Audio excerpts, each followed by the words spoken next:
Hello, readers of Yield Magic Blog. This is Andrew Musgrave, and I'm here with Tyler Erickson. Hello. How's it going?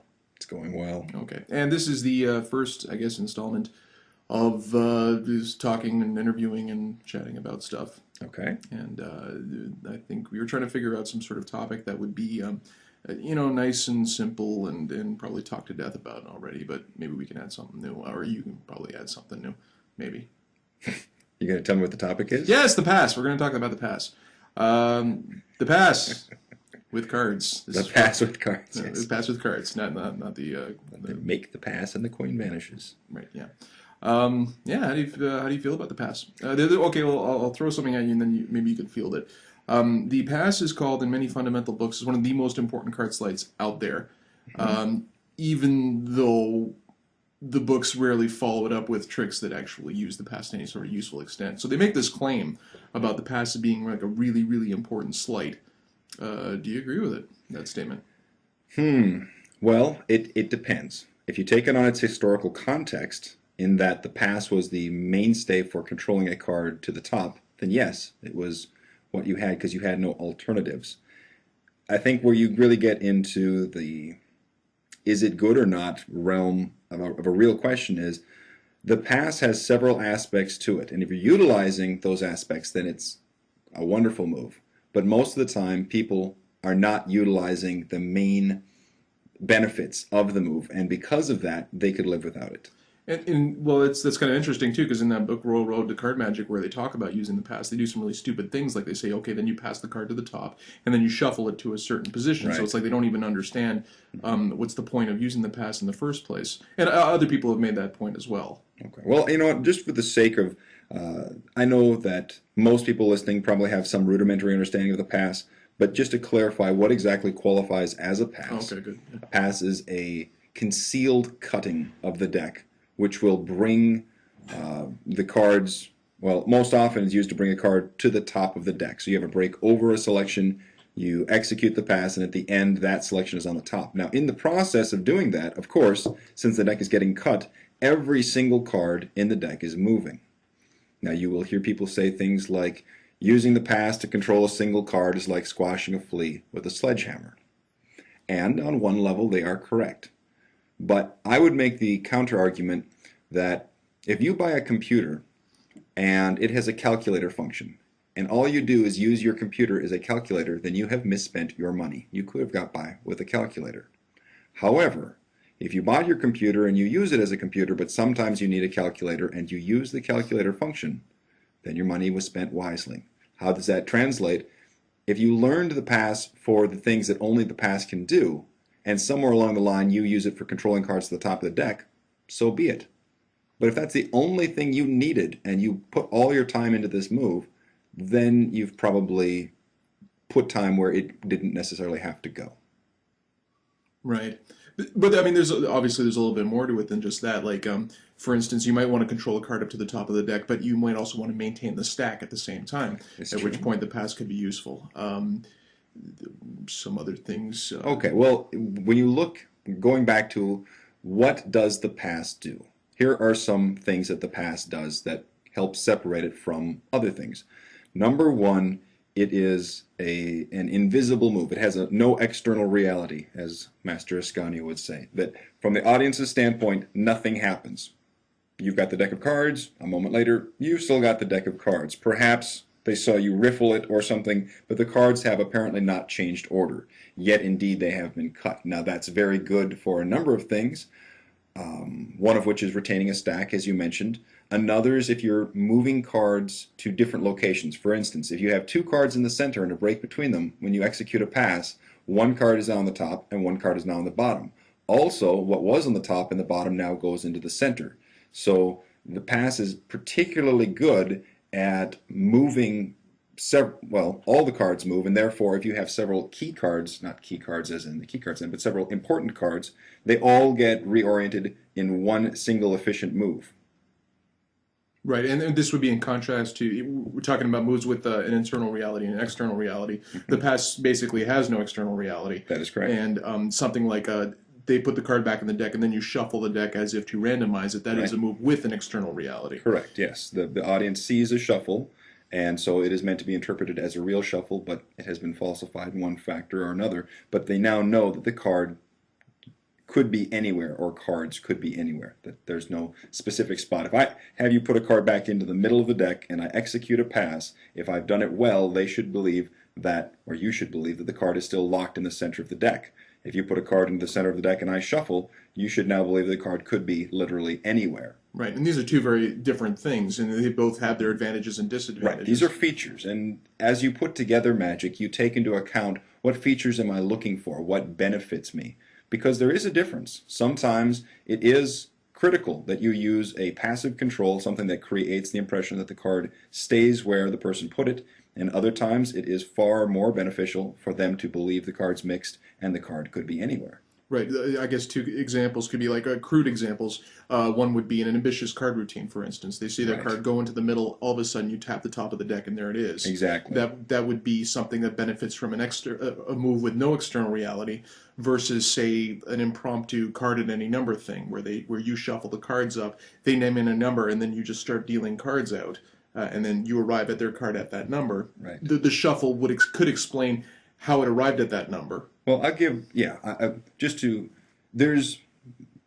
there are times when the passive control, and I use the word passive by my own definition of it, not exactly the GOB definition, because GOB has and GOB being the author of Card College and wonderful magician and thinker. Yeah, it was all right. But the definition that he uses for passive control is so stringent that it kind of eliminates a lot of other things. Like a riffle pass isn't really passive because it has the external reality of a riffle on it.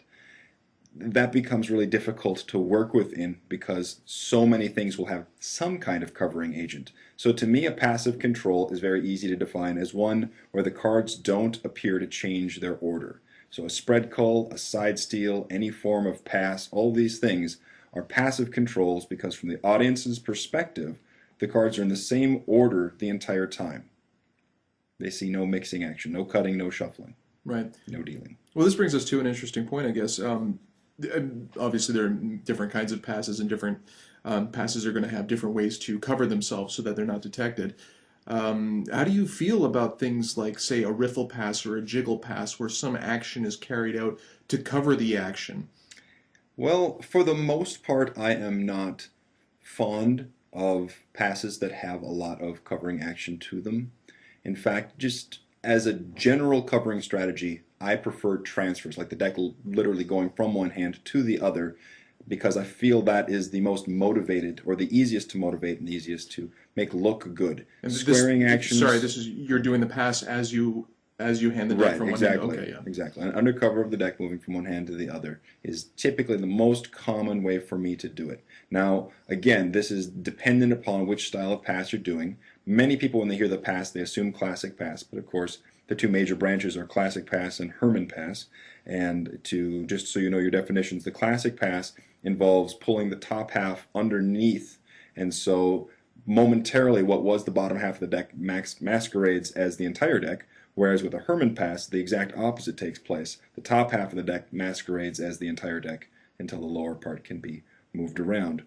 On another mechanical level, with the classic pass, when the top half shifts out of the way, so let's suppose someone is looking at the deck, the very first part of the action is the most vulnerable, but if you're looking at a face-up deck, when they see that card change, there's still work left to be done. You still need to have that concealed packet go down the side and flip underneath. In contrast to, say, a Herman pass, where at the point where, if the deck were face-up, they see the card change, the pass is now complete. So on that level, if you're using the pass as some form of color change, then a Herman pass is probably the better choice, because at the point the eye registers that the card is changed, all the work is done. With the classic pass, you need to maintain the frame a little bit longer. Not the end of the world, but something to consider.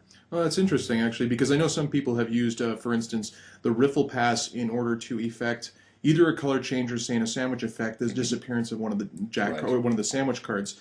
And apparently, that riffling action is supposed to be what caused the magic to happen. Right. And I think one of the key features of the classic pass is usually that it's very quick. And so when you have that sudden appearance of a card, say for a color change, or the sudden disappearance of the card, say for the sandwich effect, that image of it kind of being, oh my god, it's there, or oh my god, it's gone. It's very jarring, and I've found that I think it can sometimes cover the tells of that would happen when you're actually completing the pass, just bringing it to the bottom, Yeah, squaring it. absolutely. That the eye becomes attracted to a card popping to the top of the deck or changing.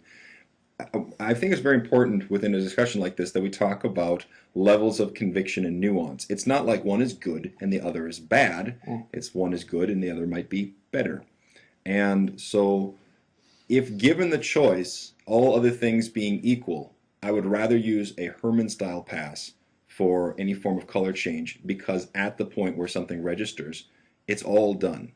To me, that's ideal. Now, Right. why would I still use a classic pass action for a color change? Well, when angles are bad, the classic pass is typically the better choice, particularly when people are very close.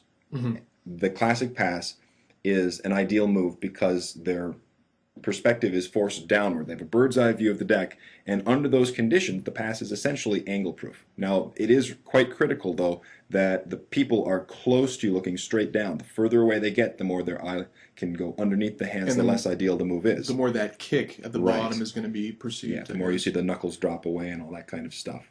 The other side of it is when you have a move that happens quickly, and the classic pass, depending on where people are, can be done fast or slow.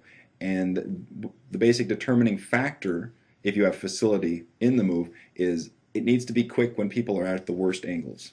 It can be done quite slowly if you have someone. I think Vernon even said something to the effect that any fool can do an invisible classic pass if a person is sitting right in front of them. The real difficulty comes in masking the move when there are people flanged out to your sides, directly hard left, directly hard right. And this might be one of those things that might force you, depending upon the effect, I guess, to abandon the pass altogether in terms of some other invisible control. It could. Going back to just covering agents and why you might choose one over the other.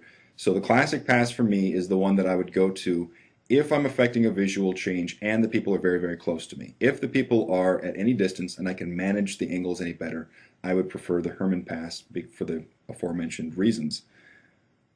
Another thing that might cause you to choose one pass over another is where your break is. Because as I said, since only part of the deck masquerades as the entire deck momentarily, the more it looks like a full deck, the more deceptive it is to a point. So if I am holding a break 10 cards from the top, if I use a classic pass, then I have 42 cards looking like the whole deck. That's pretty good, and it's easy to move that small packet. But if I have a break that is 42 cards deep and there's 12 cards from the bottom or 10 cards from the bottom, now the Herman pass becomes a much better choice. So where the break is in the deck plays a part in which move you'd prefer. Oh, good. You've been, I guess you're sort of well known amongst, I guess, guys who know you and have seen you do your work as having some pretty good passes. How long did it take you to get to that point? Oh, that's a tough question to answer because most of the people that you will see doing a classic pass that is something to be admired have put an ungodly amount of time into it. I don't think there's anybody that I have ever talked to where I looked at their pass and it was good that hadn't put like 10,000 hours into it. It is an insane thing. Right. But it is, and I use the word insane in the sense that you become obsessed with wanting to have certain things on your pass. You want it to be fast, you want it to be quiet, you want it to be smooth, you don't want the break to show. You want it to be instantaneous, you want to avoid the frame, you want to avoid knuckle pop, all these things that can go into it. And along the way, you experiment with many, many types of passes. You're not typically content with one, so you experiment along the classic lines with riffle cover, dribble cover, jiggle cover, and things tilting and rocking the deck. Going fishing. Yeah, exactly. Sometimes it does look like somebody's casting off. And then for other things like the Herman style, you've got the spread pass, the turnover pass, the Jack Miller pass, the end tap pass, the Drawn's midnight shift, and things like that. Lots of different covering agents for it, and you play around. And sometimes you stick with it exactly as how it's written up, and many times you come up with your own slight variations of it. But you're always playing, always, always, always, and years pass, and no pun intended, And as you do, all of these things that you're doing are growing. It's not like you take and spend 10 years working only on a classic pass and nothing else. It's kind of going on simultaneous with all the other training you're doing, but it is growing, and these things do cross-pollinate. Working on one pass does affect other passes. Even if they're not passes, just working on certain moves, working on your break may affect your pass. So it's all interconnected. It's a difficult question to answer with any real specificity. Okay, well, how long have you been working on yours? I got started on the pass within my first year in Magic, so right around there. So probably about 24, 25 years. Right. Quarter century. That's a good amount of time to put into something. And do you use them much when you go out? You know, I'll tell you the honest truth. No. Because more often than not, I am working in places where the line of vision is very low. People are sitting at tables. I'm a relatively tall person, and so I'm looming over the table. It is the absolute worst line of sight that a person could have. Now, could I get away with a pass under those situations? Yes. Yes, I can. And it would either involve making sure no one's looking at my hands or kind of dipping down to force the eye line that I need. So I'd be more hunched over the table. Neither of which is an option that I find ideal. Can I do them both? Yes. But I have other options that I find to look better, require less misdirected force, shall we say, and allow me to keep my posture. So the answer to the question is, though I can do a very serviceable pass, I am not using it anywhere as much as I used to, simply because many of the times I'm out working, I don't have the sight line I want for it. Right. You got students that you taught the pass. I do. Yeah. Are you happy with the way that they're progressing with it? Well, again, it becomes one of those things where if you are obsessed with it, as I was, and still, if full disclosure, still obsessed, still spend plenty of time looking at it, trying to tweak it. What I find is that I can get someone doing a pass that will fly in the real world in about 3 months, and then probably another 6 months later, it looks pretty good. It doesn't have much of a horrible tell on it. It doesn't feel bad peripherally. And this kind of goes back to something you were asking earlier about covers. To me, I am mostly concerned with how the move appears out of the corner of the eye. Yeah, yeah. And I'm not trying to draw direct attention on it. Now, that would change if I'm using it, as we mentioned before, for like an ambitious cards type thing, or for a color change, then you need people looking directly at it. But aside from that, it is more about how long does it take, how much noise does it make, and if you did, say, a jiggle pass, it looks pretty spasmodic out the corner of the eye. It draws the eye, as does a loud riffle and whatnot. A soft riffle, not as much. And a soft riffle can kind of motivate why your hands are together for that long if you have a longer frame on your pass. And that's interesting, too, because there's I had a chance in Blackpool to sit with Benjamin Earl. He probably doesn't remember me. I was drunk as hell, and I was probably being an idiot. But he had some interesting things to say with regards to the way people perceive things is different depending upon whether you're looking at it or whether it's going to catch it out of the corner of the eye. Right. He said that, I guess I don't want to piss off any creationists out there, but if you buy the idea of evolution and the fact that we sort of grew up in the jungles and whatnot, as a species, we would have to be very aware of any threat that might come out of the corner of the eye, at which point, if I'm looking at you and something sort of happens outside of the frame, it might draw my eye downwards. Right. And I think that's kind of interesting to sort of, to bring it back to passes, perhaps judging your pass in that sense. So you look at yourself in the mirror, execute the pass, and if you didn't feel anything drawing you down, that seems to me anyway to be a pretty good sign that you got a decent pass going. Yeah, I mean, the clinical trial is very easy. Go out, have someone, well, for the sake of controlling a selected card, remove one, put it back, get the deck set, look up, they will look up, and when you do the pass, see if their eyes immediately drop down. Right. If their eyes immediately drop down, you then have this moment where they are possibly observing the move or the move is over. Now, this isn't necessarily proof. If they look down, that's not proof that you've done something wrong, because the sheer act of your two hands coming together many times can draw people's attention. Yes. I do it as a transfer, and that means the hands come together, the deck transfers, my hands come apart, and therefore, since there's a minimal frame, I can very often do it and not have the eyes dip down. But the main point is that when their eyes go down, You can kind of see it on their face whether they feel like they've missed something or they just happen to look down. And that's what I'm always looking for, is that look of, you got me to look up and I missed something, or the feeling that nothing happened. Right. I guess it's always worth saying that, like, if you get that image or you get that impression from the audience, I think I missed something there, and I think you just did something. I suppose you can always get out of it just by doing a double lift or showing the bottom. Or how do you feel about that kind of thing? Well, there's any number of possible outs, and that would be an entire conversation in and of itself. But mostly, it's just, if you know you have created someone's suspicion, take care of it before the end of effect. Don't, unless you're quite certain that just continuing on will somehow negate any suspicion you have created here.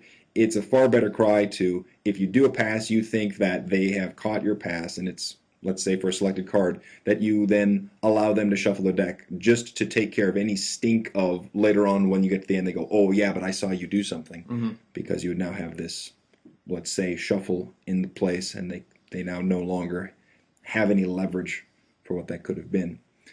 But again, going back to what Mr. Benjamin Earl had said, I absolutely agree. Things have to read correct peripherally, and that's the main point. That if you are good at using your eye contact, if you're good at directing attention, people will not be at the move at the time it's executed, and so the move needs to be done a certain way. I'll tell you what the parallel is to me. The carnivals have these big banners, the bearded lady and the half mermaid, Fiji mermaid or something. And these banners, if you stand right next to them, are pretty crudely drawn. They do not look good when you're a foot away. But they're meant to be seen from a great distance. And so if you painted something that had great detail and looked wonderful when you're standing next to it, it would not be good from the distance that they require it to function. And that is the parallel, that making a pass that is designed for direct viewing and doing a pass that is designed for peripheral viewing oftentimes gives you different actions. And that's something to be reflected on. You have to know what your intent is with the move, and that will help you in the design phase. I think I've even heard Aaron Fisher saying similar things about how he wants his pass to read peripherally. It doesn't sound like he has any intention of showcasing it and saying, look right here, I'm doing a pass now. I got to interrupt really quickly. A half mermaid? Would that be a mermaid with like one leg and then the other one's Fiji mermaid was just some malformed thing. I seem to remember being part of the draw for all the freak shows and stuff like that. Oh, okay. That's good to know. Okay, well, we originally met on Magic Video Depot, and we were spending some time on the forums there. But of course, if you're at Magic Video Depot, for any length of time, you spend time looking at videos, and if you're looking at a whole bunch of people doing magic videos, inevitably you come upon the videos that says, look at my pass. And so you must have seen a lot of those kinds of videos. Right. Have you noticed some things that maybe people tend to do, like a pattern of things that people tend to do wrong? Yeah. And I don't think that there's much that I'm going to say that isn't fairly well known. For those who study the pass, the pitfalls are fairly well known. Number one, having an ugly break before you do it. Number two, having an ugly covering action, something that we're just too much motion, so it's bad peripherally and bad directly. Number three would probably be framing the deck, holding on to it for far too long, so it would be drawing suspicion. Let's see. Because most often a pass is done under cover of squaring, you'll see people starting from separating two perfectly squared blocks of cards, showing one card, putting those two blocks of cards on top of each other, and then proceeding to square the hell out of them. Right, this would be like Steve Drone talking about squaring a square deck. Exactly. So you'll get people like John Carney talking about take your break over a selection, but then respread the cards just as a hand-to-hand action while holding that break. So when you close the deck, you now have this messy deck that requires squaring and therefore would cover a side steal or a pass. Yeah, his side steal under that action is really nice, actually, in his videos. Yeah, and anything that puts the delay on. And that's, again, something that when people are trying to get their pass judged, they're going to rush the move. They're going to say, okay, here's the card and pass. But ideally, you wait. You punctuate the moment, as Vernon would say. The card goes in and you do nothing. You just let that move exist as card went in and nothing else happened. And then once some of the heat has faded, you can execute the pass. It's just a better methodology in general, regardless if you're going to go into an active shuffle or cutting system, it's just better if you can delay it.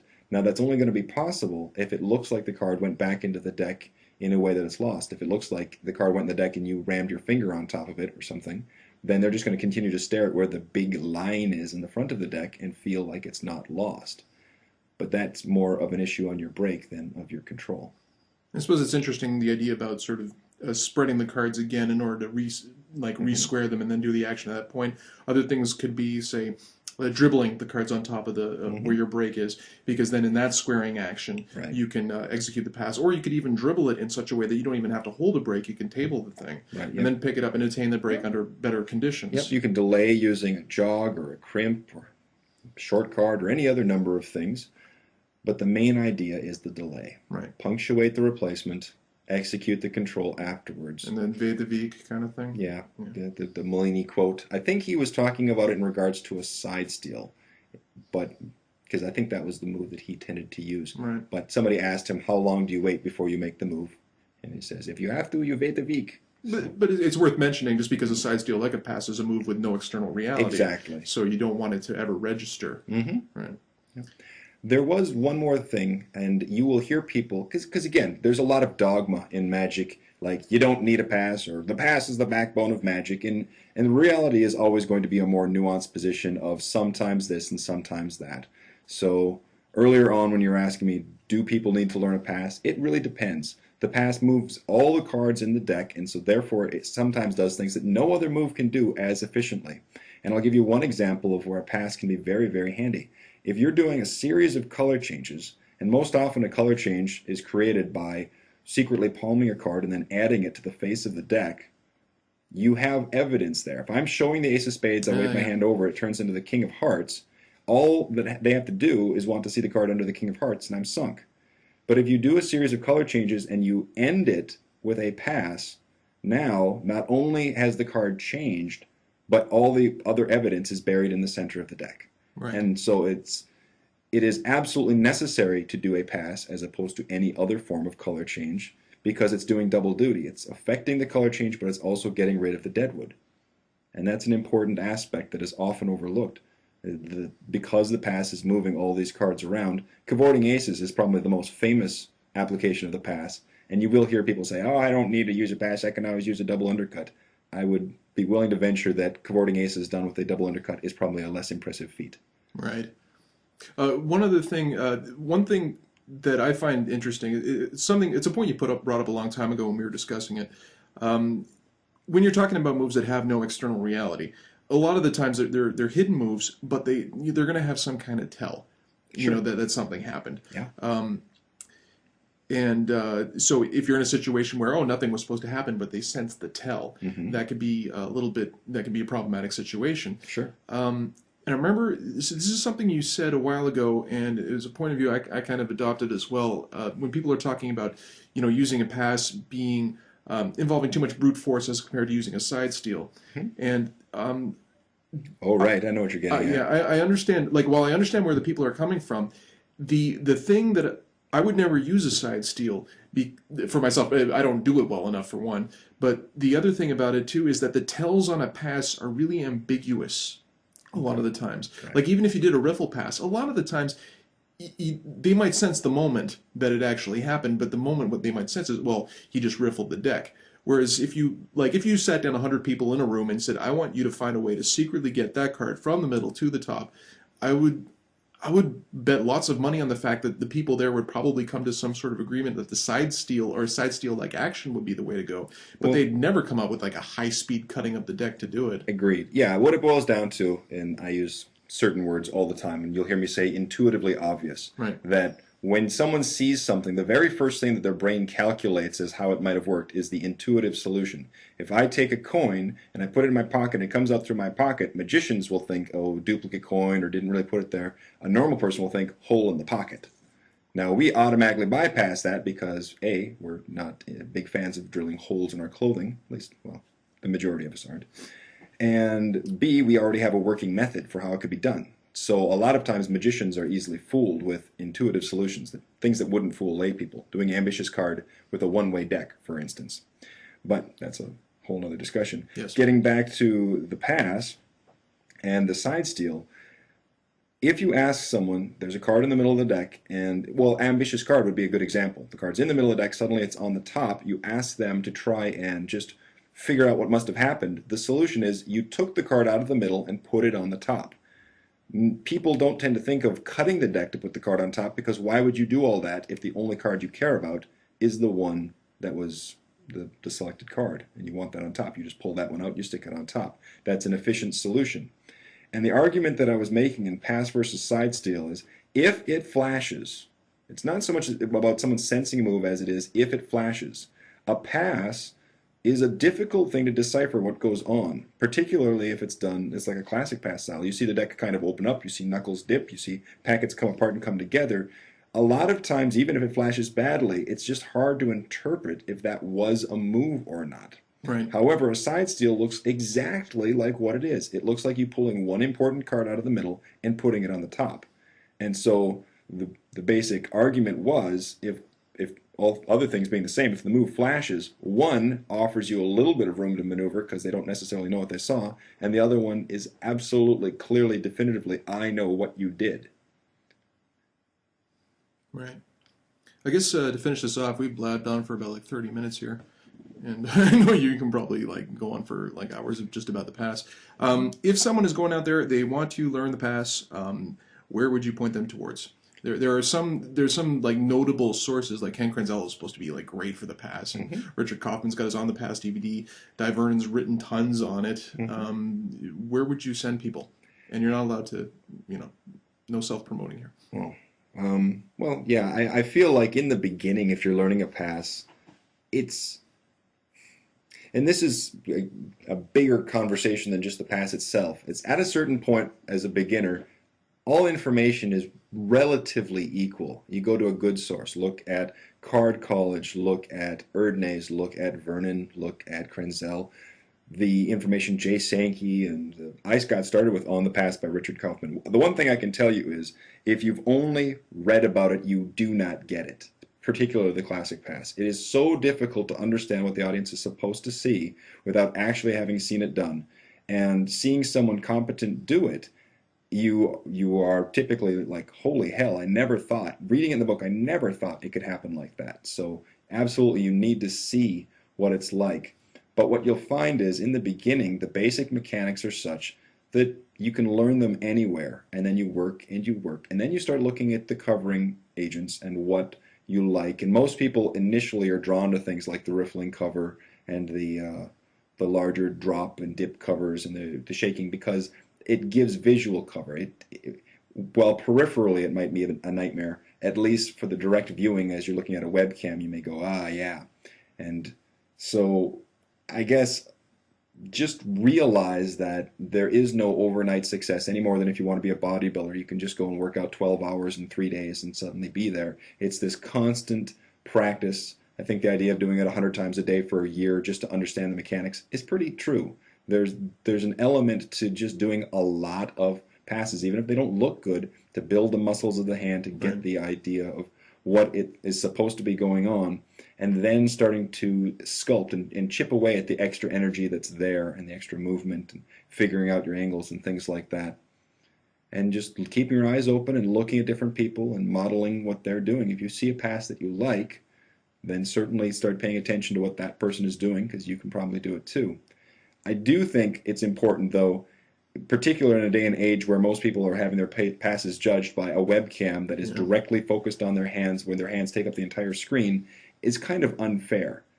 Because just like the paintings we were talking about, or the banners for the carnival, that's probably not going to be the context at which the move is executed. Or worse, it's not the context you're going to want to put into the situation. You don't want people to say, look at my hands. Well, when I first got started in Magic, I thought misdirection was an idiot's journey, because if I could do moves straight that people could just look straight at, they can look straight at my double turnover, they can look straight at my jog shuffle, they can look straight at this or that, why would I want them to not look? And it was only later that I figured out that it's not only to cover moves, that looking at people it's just a nice social thing to do. Staring at your own hands for the next 15 minutes carries penalties well beyond flashing a pass.